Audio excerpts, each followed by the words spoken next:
Hi friends, welcome to my channel Priyatarangalu audio stories in Telugu. ఎప్పుడూ అడిగేదే, ఈ ఛానల్ మీకు నచ్చితే లైక్ చేసి, షేర్ చేసి, సబ్స్క్రైబ్ చేయండి.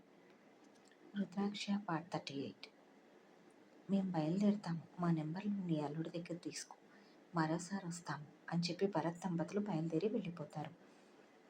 సరస్వతి మొహంలో చెప్పలేని ఆనందం చూసి కమలమ్మ హ్యాపీ ఫీల్ అవుతుంది. అసలు ఆకృతి అయితే ఈ లోకంలోనే లేదు. మౌనంగా ఒక పక్కన కూర్చుంటుంది. వాళ్ళు వెళ్ళిపోగానే అనూప్ కూడా తన పేరెంట్స్ పంపించి రావడానికి బయటికి వెళ్తాడు. ఒక గంట క్రితం జరిగింది అంతా మైండ్లో రీల్లాగా తిరుగుతుంది. శ్రీసార్ తల్లిదండ్రులు అమ్మకు ఫ్రెండ్స్. వాళ్ళు నాకు అత్తామామలైతే శ్రీసార్ నాకు భావన అని అనుకోగానే ఆమె లేత పెదవులు చిన్నగా వణుకుతాయి. ఇది అని తెలియని తీయని కలవరంతో. ఇంకా ఆమెకి షాక్గానే ఉంది. అలా ఆలోచనలో ఉన్న ఆకృతి ఎప్పుడు రూమ్లోకి అనూప్ వచ్చాడో కూడా గమనించుకోదు. తన ధ్యాసలో తన ఉన్న ఆకృతిని చూసి వెళ్ళి సరస్వతి దగ్గర కూర్చుంటాడు. డాక్టర్ ఏమన్నాడు ఆంటీ? ఎప్పుడు డిశ్చార్జ్ చేయవచ్చు అన్నాడు? నీకు మళ్ళీ స్పెషల్గా చెప్పాలా? అత్త అని పిలవమని అంటూ గుర్రం చూసింది సరస్వతి. అనూప్ నవ్వేస్తూ సరే సరే అంటాడు. కమలమ్మ ఒక మూల నిలబడి జ్యూస్ తీస్తూ ఉంటుంది. సరస్వతికి వీళ్ళ మాటలు పెద్దగా వినిపించవు. ఇంకా ఆలోచనలోనే ఉన్న ఆకృతిని చూస్తారు ఇద్దరు. దాన్ని మాత్రం నన్ను బావ అని పిలవమని ఇబ్బంది పెట్టకత్తా. ఇప్పటికే సడన్గా వచ్చిన బంధానికి షాక్లో ఉంది. సరే అంటుంది సరస్వతి కూడా. ఎంతకీ ఆకృతి ఆలోచన తెగకపోవడంతో స్వీటీ అంటూ పెద్దగా పిలుస్తుంది సరస్వతి. ఆ పిలుపుకి ఈ లోకంలోకి వస్తుంది ఆకృతి. అమ్మ అంటూ తల్లి దగ్గరికి వస్తుంది. పక్కన అనూప్ని చూసి చిన్నగా నవ్వి తల్లి వైపు చూస్తుంది. ఏమిటి అంత ఆలోచన? ఏమీ లేదుమా. కమలమ్మ జ్యూస్ ఇవ్వడంతో తాగేసి గ్లాస్ పక్కన పెడుతుంది సరస్వతి. ఇంతకీ డాక్టర్ ఏమన్నారు కృతి? ఎప్పుడు డిశ్చార్జ్ చేయవచ్చు అన్నారు? 3 రోజుల్లో డిశ్చార్జ్ చేస్తామన్నారు సార్. సార్ అన్న మాటకి సూటిగా ఆకృతి వైపు చూడగా వెంటనే తలదించేస్తుంది. పిలుపులో ఒక్కసారిగా మార్పు రావాలి అంటే కష్టంలే అని సైలెంట్ అయిపోతాడు అనూప్. మీరిద్దరూ వెళ్ళి భోజనం చేసి రండి, అత్త దగ్గర నేను ఉంటాను అని అనూప్ అనడంతో ఒకసారి అతని వైపు చూసి క్యాంటీన్కి వెళ్ళిపోతుంది. వాళ్ళు వెళ్ళిపోయాక సరస్వతి గారి వైపు తిరుగుతాడు అనూప్. ఆకలి వేయడం లేదా అత్త? వేయడం లేదు, ఇప్పుడేగా జ్యూస్ తాగాను. అందుకే నా కూతురు తినడానికి వెళ్ళింది, లేకపోతే నాకు పెట్టకుండా వెళ్ళదు. కొద్దిసేపు మాట్లాడుకుంటారు. అనూప్ ఆమెతో మాట్లాడుతూనే ఉన్నాడు, కానీ ఆ ఆఖరి క్లూ గురించి ఆలోచిస్తూ ఉంటాడు. అది గమనిస్తుంది సరస్వతి. ఎందుకు అంతలా ఆలోచిస్తున్నావు నాన్న? జరిగిందంతా నీకు తెలుసు కదా అత్త. ఆఖరి క్లూలో ఊరు పేరు అర్థం కావడం లేదు. వైజాగ్ అని అనుకుంటున్నా, కానీ నో క్లారిటీ. ఎక్కువ టైం లేదు, అదే ఆలోచిస్తున్నాను. ఆ పదాలు చెప్పమని అడగడంతో ఓపెన్ చేసి ఆవిడ ముందు పెడతాడు తన మొబైల్ని. ఆవిడ కొద్దిసేపు ఆ పదాలను చూసి నాకు అర్థమైంది అనూప్ అనగానే ఆరాటంగా ఆమె వైపు చూస్తాడు. తూర్పున వెలిగే సముద్రపు గనిలో ఒక ముత్యం. నీలి అలల మాటలు వింటూ పెరిగిన ఓ నిశ్శబ్ద నగరం. బయట చల్లగా, లోపల తీపిగా ఉండే తూర్పు నగరం. తలపుల్ని తడిపే కోస్తా తూర్పు తీర్పు తేనెతుట్ట. ఆ ఊరి పేరు కాకినాడ. అత్తా అంటాడు ఆశ్చర్యంగా. అవును అనూప్. తూర్పున ఉన్న సముద్ర తీర నగరాలు వైజాగ్ ఇంకా కాకినాడ. వైజాగ్ ఖచ్చితంగా నిశ్శబ్ద నగరం అయితే కాదు. ఎందుకంటే తూర్పున ఉన్న అతిపెద్ద నగరం, అన్ని పరిశ్రమలకు పట్టుకొమ్మ, నిత్యం రణకొణదొనలతో బిజీగా ఉండే ప్రపంచం. కాకినాడ అలా కాదు, దూరంగా ఒక మూలగా ఉండే నిశ్శబ్దమైన నగరం. వైజాగ్తో పోలిస్తే బయట చల్లగా, లోపల తీపిగా ఉండే తూర్పు నగరం. తలపుల్ని తడిపే కోస్తా తూర్పు తీరపు తేనెతుట్ట. ఇకపోతే ఈ 2 పదాలకు మీనింగ్ కూడా కాకినాడనే అనిపిస్తుంది. ఏళ్ల తరబడి కాకినాడ తీయని ఇంకా మధురమైన కాకినాడ కాజాలకు ప్రసిద్ధి. సముద్రపు గాలులకు బయట చల్లగా, లోపల కాకినాడ కాజాలతో తీయగా ఉండే తూర్పు నగరం. అంత తీయని కాజాలకు ప్రసిద్ధి కనుకనే కాకినాడ కోస్తా తీరపు తేనెతుట్ట. ఆవిడ చెప్పడం పూర్తవగానే ఫుల్ షాక్ అవుతాడు అనూప్. నిజమే. సరస్వతి చెప్పిన ప్రతి మాట తన లింక్ మ్యాచ్ అయింది. అనూప్ ఆనందం అంతా ఇంత కాదు. థ్యాంక్స్ అత్త, చాలా థ్యాంక్స్. నువ్వు చెప్పిన ప్రతి మాట కూడా క్లూకి సరిగ్గా సెట్ అయింది. అసలు అలా ఎలా చెప్పగలిగావత్తా అంటాడు ఆశ్చర్యంగా. మామూలుగా అయితే మా ఇంటికి తట్టేది కాదేమో.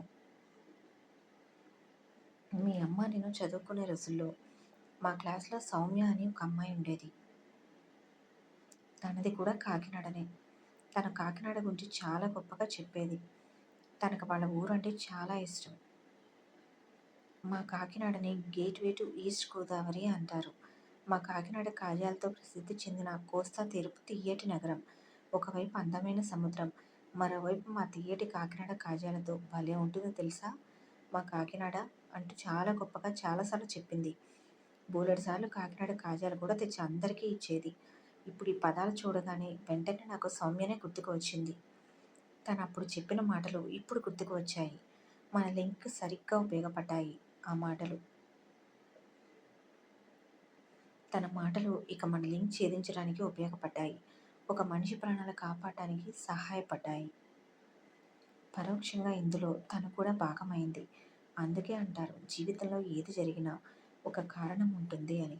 కారణం లేకుండా ఏమీ జరగదు అని. అంతేకాదు మనల్ని కలిసి ప్రతి మనిషి కానీ జంతువు కానీ మనతో ఏదో జన్మలో పరోక్షంగా బంధం ఉన్నవాళ్లే అట. ఆవిడ మాటలు శ్రద్ధగా వింటూ ఉంటాడు అనూప్. శివుడి ఆజ్ఞ లేనిదే చీమ కూడా కుట్టదంట. నిజమే అంటూ ఒప్పుకుంటాడు అనూప్. ఎందుకంటే వాళ్ళ కులదైవం కూడా శివయ్యనే కనుక. ఇంకెందుకు ఆలస్యం, నీ వెతుకులాట మొదలుపెట్టు అనగానే సరే అత్త అంటూ వెంటనే వివేక్కి కాల్ చేస్తాడు. డీటెయిల్స్ పంపించి కాకినాడలో వెతికించమని చెప్తాడు. రేపు సాయంత్రం లోపు నాకు వివరాలు కావాలి. సార్ ఇదేనా లాస్ట్ మిస్టరీ? అమావాస్య రోజునే. మనకు టైం లేదు, తొందరగా వివరాలు సేకరించు అని చెప్పి కాల్ కట్ చేస్తాడు. కొద్దిసేపటికి ఆకృతి వాళ్ళు తినేసి వచ్చేస్తారు.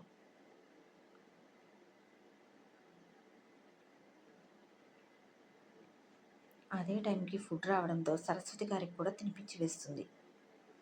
ఆమెకు తినిపించేసి హ్యాండ్ వాష్ చేసుకొస్తుంది ఆకృతి. మీరు కూడా తినేసి రండి శ్రీసర్. సరే అంటూ పైకి లేచి నీ క్యాంటీన్కి వెళ్ళొస్తాను అత్త అని చెప్పి కింది ఫ్లోర్కి వెళ్ళిపోతాడు. కంపెనీకి వస్తుందేమో అని అతను అనుకున్నాడు. పిలుస్తాడేమో అని ఆమె అనుకుంది. ఇద్దరూ ఇది అని తెలియని భావంతో సైలెంట్గానే ఉండిపోతారు. ఒక్కడే తినడానికి వెళ్ళాడని మనసు ఆకలేదు ఆకృతికి.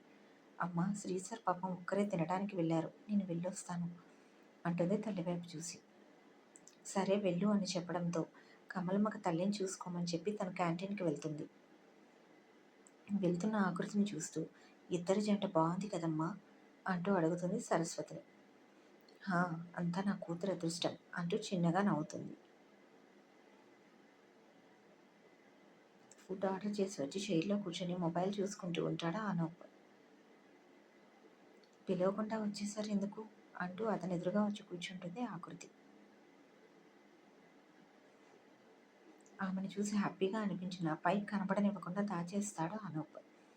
అత్తకి ఏమైనా అవసరం అవుతుంది కదా, అందుకే పిలవలేదు. ఇంతలో అతను ఆర్డర్ రావడంతో అది తీసుకుని ఆకృతికి జ్యూస్ చెప్తాడు.